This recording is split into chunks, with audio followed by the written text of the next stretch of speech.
Bonjour à toi mon ami, comment vas-tu? Et bienvenue sur ma chaîne Amitié 5.0 de Vicky dans cette nouvelle vidéo qui sera la continuité du hashtag 1 des parents vs les relations amicales de leurs enfants.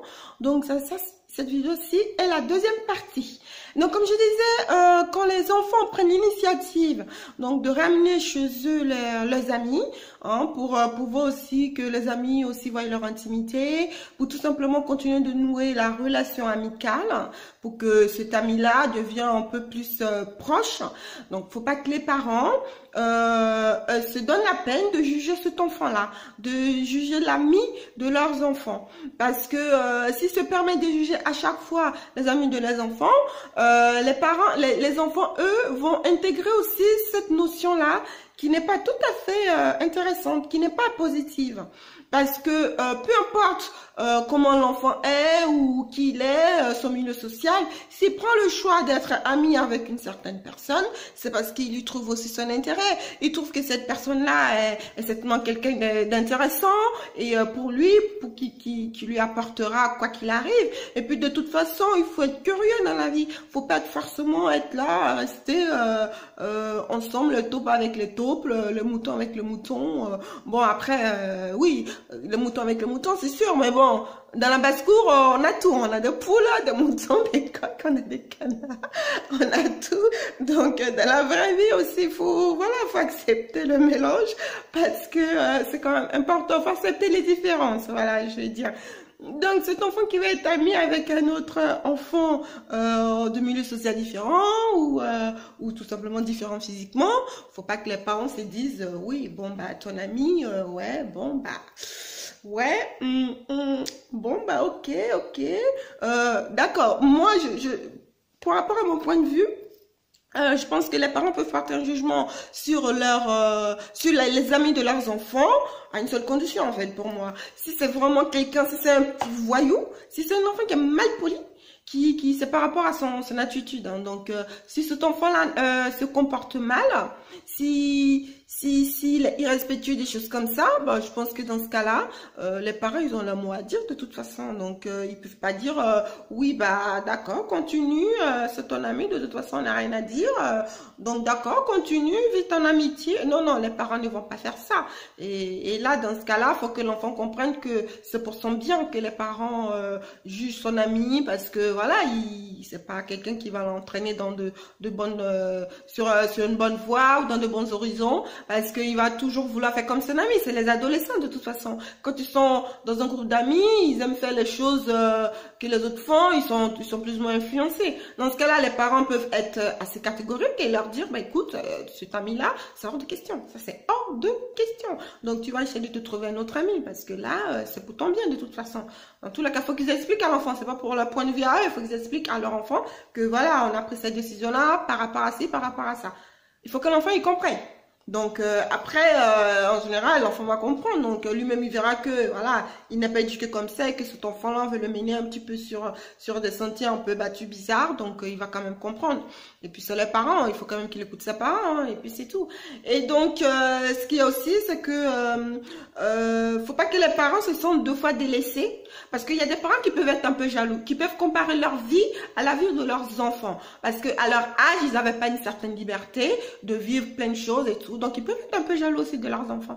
Et ils peuvent être jaloux le fait que les enfants vont se détacher d'eux. Parce que les enfants, peut-être que il fut un temps que les parents les emmenaient à sortir chez les amis à gauche à droite et que les enfants à 14 ans ils n'ont pas envie de suivre leur papa, hein. Ils ont envie ou la maman, ils ont envie d'être avec les amis à eux. Donc dans ce cas-là, ils peuvent s'éloigner un petit peu, ils peuvent s'isoler, mais ça c'est complètement normal en fait que les enfants se détachent un peu de leurs parents. C'est normal parce qu'ils sont en train d'aller dans la vie adulte petit à petit, donc ils se détachent un peu. C'est logique en fait, c'est la nature qui veut que ce soit comme ça. Et donc, faut pas que les parents disent, bah notre enfant on le voit même plus, ceci, cela. Quand ça arrive ce genre de situation, il faut que les parents trouvent des astuces pour s'approcher de leurs enfants. Même si l'enfant sort de temps en temps avec ses amis, il faut que les parents se disent, Ok, mon enfant est dans une période où il a besoin de sortir. Donc, d'accord, il va sortir. Nous aussi, on va organiser quelques sorties avec lui. Faire des activités que l'enfant peut aimer avec lui. Il faut que les parents fassent ça. Parce que souvent, il y a une rupture, on va dire, familiale, le plus souvent, à ce stade de vie des enfants. Dès qu'ils rentrent dans l'adolescence, eh ben, les parents, bah, ils commencent à se sentir un peu pas bien, ou je ne sais quoi, ou ils se disent, il faut que je redouble encore plus de sévérité, ou ils savent plus trop comment faire, comment gérer.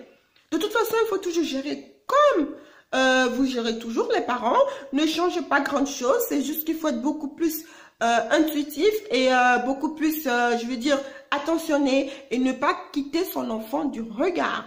Il faut vraiment, je dis pas d'être là, à le regarder, passer. Non, non, il faut vraiment être très attentionné à cet enfant-là qui est en train de grandir, qui arrive dans une transition. Parce que c'est facile, les parents disent, oui, bah il est grand. Non, non, il n'est pas grand. Physiquement, il est grand, mais dans sa tête, il est encore, il n'est pas grand du tout. Parce que c'est encore tout brouillé dans sa tête. C'est vraiment à ce stade-là que je pense qu'il faut que les parents soient vraiment proches de leurs enfants. C'est pas genre proche parce que mon enfant veut sortir, je vais te suivre, mon enfant va là, je le suis. Non, c'est d'être proche de manière, comment dire, émotionnellement. C'est-à-dire, il faut être à l'écoute de ton enfant, ce qu'il pense, ce qu'il veut, ce qu'il te dit. Faut pas dire, oui, bah, l'écouter à moitié parce que franchement, être adolescent, c'est pas facile, hein. Moi, je me rappelle quand même aussi quand j'étais adolescent, mais je veux dire, je ne parle pas de mon histoire personnelle, parce que moi, bon, tout s'est bien passé, hein, voilà, bien sûr, oui, il y a des fois mes parents, j'avais envie de sortir, j'étais obligée de grimper par la fenêtre.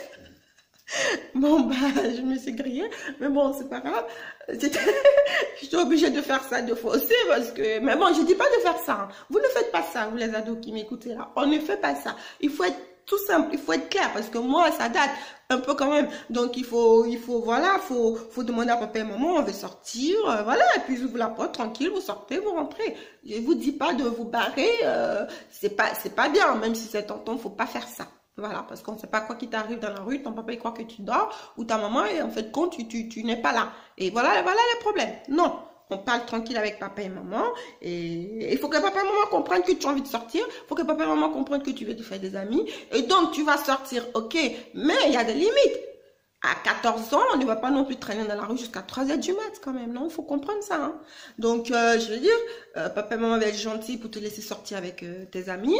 Mais le cadre, il faut respecter. Il faut respecter le cadre. C'est important. Parce que c'est important pour ton bien-être. Il faut que tu comprennes que l'alcool, les cigarettes, les drogues, c'est pas ça qui va te faire grandir. Au contraire, ça va te porter préjudice dans ta vie d'adulte. Parce que tu vas prendre des habitudes comme ça, à l'âge adulte, c'est ancré. Et malheureusement pour toi. Vas-y, il y en a qui arrivent à s'en sortir. Mais je veux dire que ça va être encore plus de boulot pour les parents, de te soutenir encore plus, d'être là derrière. Alors que c'est une perte de temps. D'être là à te reconstruire personnellement parce que tu t'es mis dans la drogue, tu t'es mis dans l'alcool, tu t'es mis dans des trucs pour que tu puisses retrouver ta personnalité de base pour encore continuer à faire d'autres choses. Touche pas du tout à ça. Voilà, parce que c'est très tentant, bien sûr, parce que quand on est entre les ados, on veut se montrer que l'autre a fait ci, l'autre a fait ça, l'autre veut tester. Non, non, non, non. Il faut vivre sa vie avec ses amis tranquillement, tranquillement. Voilà, je vous remercie donc pour l'écoute de cette vidéo et je vous dis à bientôt pour les prochaines vidéos. Voilà, au revoir les amis et la suite.